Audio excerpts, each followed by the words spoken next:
Hey everybody, welcome back to the cabin. I'm just going to talk a little bit more in this video than normal, but I'm going to do that later in the video. And the reason is I want to explain what I'm doing here, what the logs are, how I'm selecting them, how I cut them down, how I selected them as trees in the forest, and then how I'm selecting them for each wall and each course on the cabin. So stay tuned till after you see what I did leading up to this point. In the middle part of the video, at the end of the video, I'll talk more about it.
Beautiful day it is out here.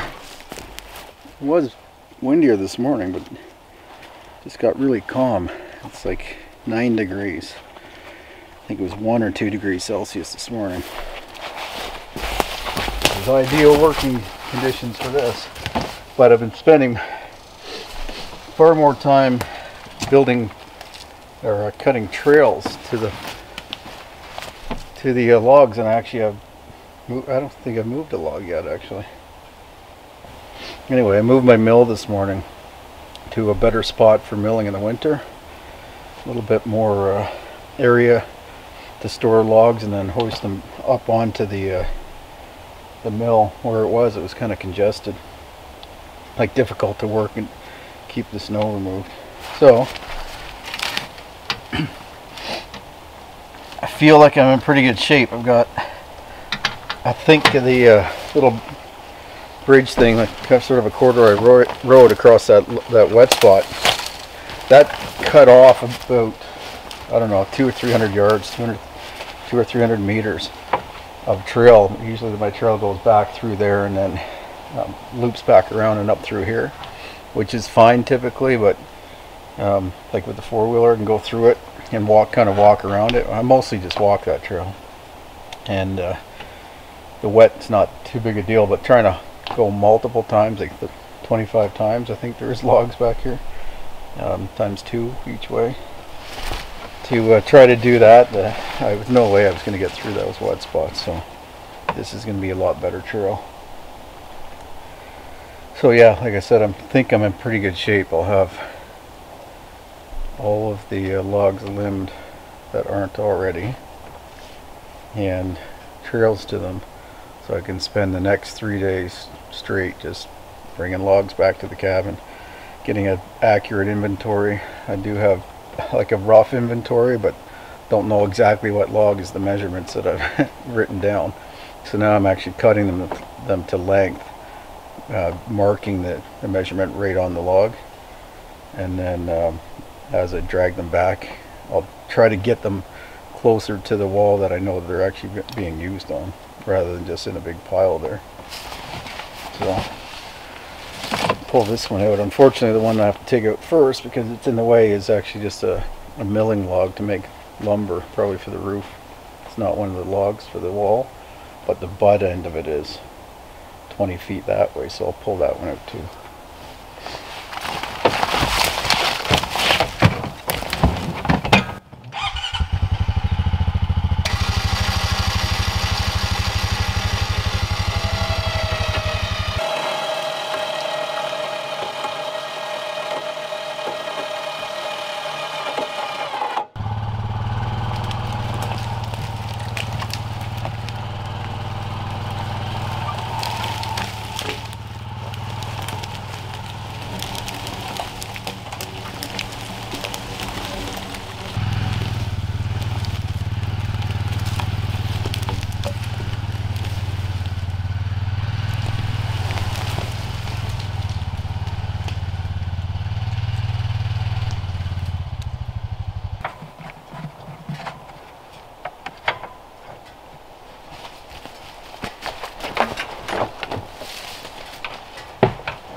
right here.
What are you doing? Where you go fetch?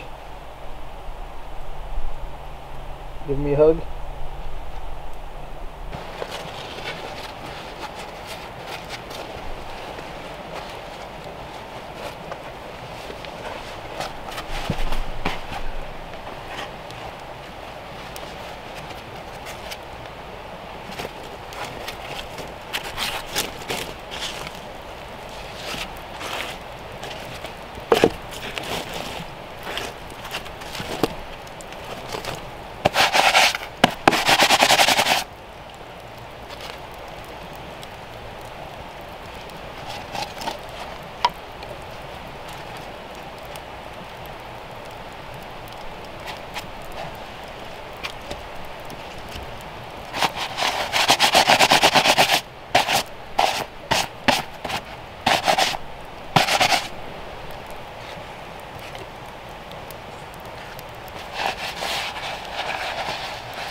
Welcome back.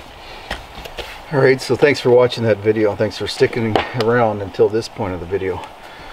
So like I said, the reason I want to explain this, because you're going to see a lot of this process over the next several months as I build the walls up and build this log cabin, and it's helpful to have some context in you know, what I'm doing, what the foundation is of what the principles are of what I'm doing here as I build up. It's a little bit more technical this time than it was last time. A couple of reasons. One is that I had sort of an unlimited resource in those fence posts, and that I could get more if I needed them, and they were pretty uniform in size and weight. They were very dry and stable. Now, that log selection is critical for two reasons. One is that so the diameter of them didn't allow me to do a full scribe. So they're only like 6 inches on average. So if I was to scribe them so that they sat down tight on the log underneath and didn't therefore need chinking, the mortar on the outside and inside of the logs, the joint, because I couldn't do that because the diameter would end up being too small, and I wanted to gain as much height per log as possible. So I ended up keeping a gap, if you remember, or if anything they were just touching and you could see through them. So that was one of the advantages with those logs, but it also meant there was some flexibility. I didn't have to have precise measurements and accurate scribes to get that log fully down. It could have gaps, in other words. It wasn't a big deal. The other thing is I could mess it up, and I could just get another log and fill that in and use whatever log I messed up, use it for another project. And the other thing is they were so light that if I wasn't precise, I could kind of keep taking it off the wall, doing additional cuts to it, and make it fit, and just keep placing it back and forth, so without too much physical effort. That's not the case this time. So two things. One is it's a limited resource. I don't want to cut down any more trees than I have to. Whichever ones I cut down that don't end up getting used, I'm going to mill into lumber, and I do need quite a bit of lumber for this and the other buildings, but I don't want to be wasteful. But the other thing is they're so heavy. I do not want to make a mistake and have to redo a course or a log. So getting it right the first time is critical for that reason. Like, as soon as I get above essentially the first two courses here, I can't do what I'm doing even with this one, where I keep rolling it on and off, because it's going to be just too difficult to get that weight off. So I'm going to have to try to be as precise as possible with that measurement, drop it in place, and there it stays. And I'm also adding the chinking as I go, partially for that reason, and partially just because got that full scribe log that will not be accessible inside. I won't be able to shove moss in there afterwards. The log will come down and compress that moss and keep it inside that log, inside that cavity. So a completely different process. I had to go through that thought process even at these half logs, these sill logs. So I've got a half log and then 3/4 logs on these two sides. So I wanted to get that measurement right so that I ended up with the right amount of saddle or meat left on that log on the top of that saddle. So, well, you can see the average size. So what I'm doing right here is I'm writing down the diameter of the large end, the butt end, and the small end. So I've got 16 at that end, 12.5 at this end, and the length of this log is 13 feet. Now I determined the log length by, of course, the dimensions of the cabin. But again, because of the weight, the difficulty of getting these trees out of the forest, difficulty in finding perfectly straight trees, and then the difficulty in getting them up onto the walls, means I'm trying to get those logs cut as precisely as possible so I don't have any excess weight.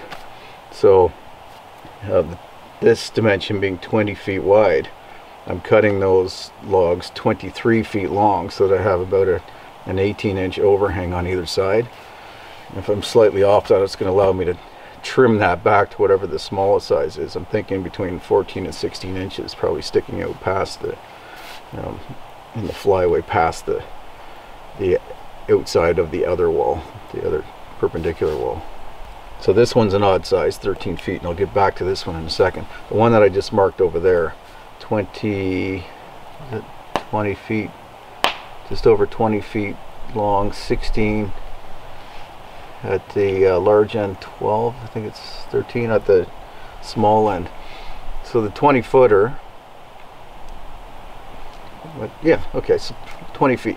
So like I said, I need 23 feet for this, but because I'm cutting these logs to exactly the size that I want, that's 20 feet, but the next several courses up to 7 feet, I have a door in the center of this section. So I'm cutting 3 feet out of the center of this wall now, instead of putting the full length logs in and then cutting them afterwards. So what I'll do is I'll take that 20 foot log, cut it into two 10-footers, start on my ends with the flyway, so pass the 1.5 feet past either end, and that it'll come together and leave a 3-foot gap in the center where the door is going to be. And I'm going to keep doing that to 3 levels, and then once I get to the 3-foot level roughly, I'll be adding 2 windows on either side of that door. So now what I need is the 23 feet minus the 3 feet is 20 for the door, and then minus 4 feet for that window, so now I'm down to 16 feet, and then minus 4 feet for this window, so I'm down to 12 feet. So I only need a 12-foot log for the height of these windows. And actually I need to measure the windows to make sure that I don't undercompensate and not add a full-length log that I'm going to cut in half. So I think there's going to be 3 12-footers, 13, but I'll trim it, 12-footers that I can cut into pieces. I can cut those into, what is it, 1, 2, 3, 4, into 3-footers essentially, right? So a 3-foot section of log, even this size, I can almost manhandle that myself, and I will be able to when they're dry.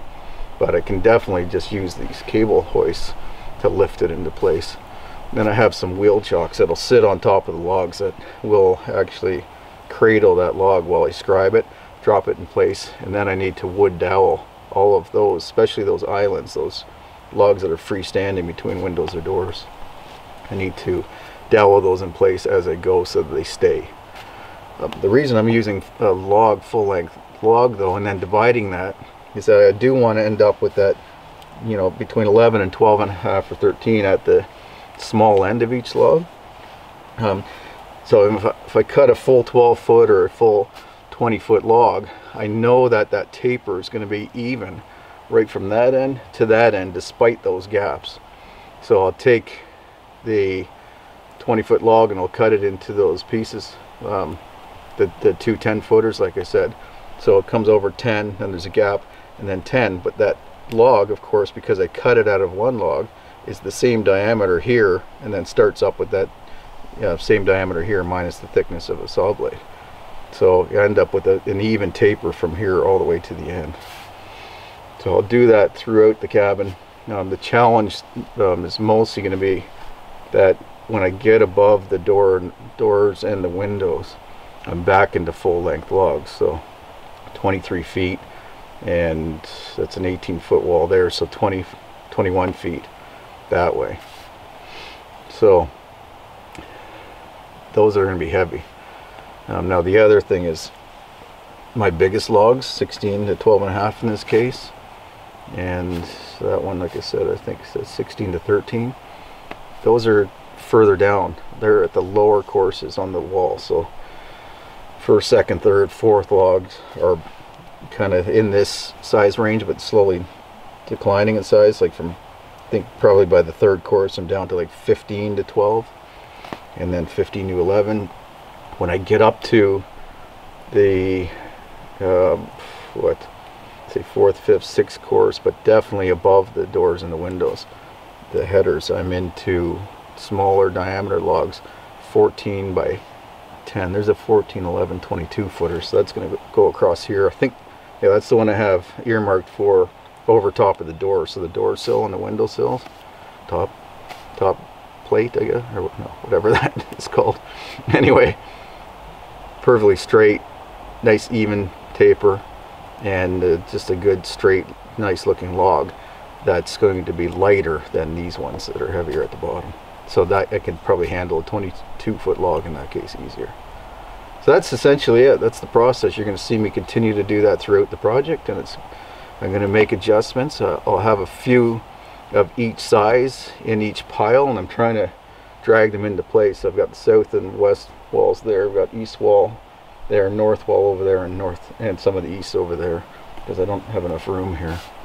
It's hard when I turn the corner with the four-wheeler, dragging a log around the corner. It doesn't go. Like I can't pull from over there to here, for example, because as I come around, the logs will be hitting against this corner post of the cabin and trying to push it. It's a lot of weight, like I said. So storing them or stacking them all in place where they're easy to access. Come winter, probably won't be able to use the four-wheeler, just be too much snow. I'll be dragging these things by hand or by snowmobile, or probably more likely winching them in place. You know, I can tie a winch off to each of these trees that I've left all around the cabin and drag them into place, and then switch to the overhead cable system and winch them up on top of the cabin. I think it's going to work. I mean, it's going to have my work cut out for me for sure. It's going to be challenging with the weight and the size working alone, but I think I can do it. Anyway, this is the stuff I typically do on the other channel, so if you want to subscribe to Sean James, the link's always in the bottom description below, or at the end of the video, I think top left hand corner or top right hand corner of the screen. If you click on that avatar of my face, then it'll take you to that channel. You can subscribe and just see me talk, explain what I'm doing in every video. And if you like this prefer the format on this channel where I normally don't talk, despite the fact that I am talking on this video, then yeah, just continue watching this one. The only reason I'm duplicating this speech on both channels is that I know some people only watch this channel, some people only watch the other channel because that's what they prefer. So this is kind of a hybrid of the two. Anyway, enough chatting. I'm going to get back to work. So thanks for watching. I appreciate it, and I look forward to seeing you back at the cabin next time. Take care. You up on the porch?